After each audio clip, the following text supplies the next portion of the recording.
Informasi lainnya, Saudara, Balai Besar Pengawas Obat dan Makanan Banda Aceh melakukan inspeksi mendadak dan pengujian sampel takjil di pusat kuliner Ramadan yang berlokasi di kawasan Kampung Baru, Kecamatan Baitur Rahman, Banda Aceh. Dalam sidak tersebut, BPOM mengambil sekitar 30 sampel dari berbagai jenis makanan seperti mie, bakso, tahu, somai, serta beberapa minuman berwarna.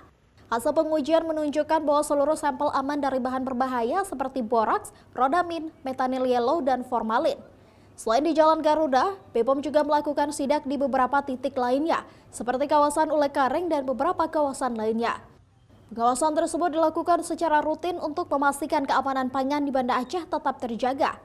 Dari hasil pengawasan selama 3 tahun terakhir, takjil yang dijual di Banda Aceh selalu aman. Ini menunjukkan bahwa para pedagang di sini sudah sangat memahami bahan-bahan yang boleh digunakan. Bersama Ibu Wali melakukan sampling terhadap pangan-pangan yang dijual, takjil yang dijual di Jalan Garuda ini, untuk memastikan apakah produk yang dijual ini semua aman, dalam arti tidak menggunakan bahan berbahaya. Beberapa produk telah kita sampling, mulai dari mie, bakso, tahu, pentol, kemudian somai, kemudian apalagi tadi Bu, banyak, bahkan minuman juga tadi berwarna merah.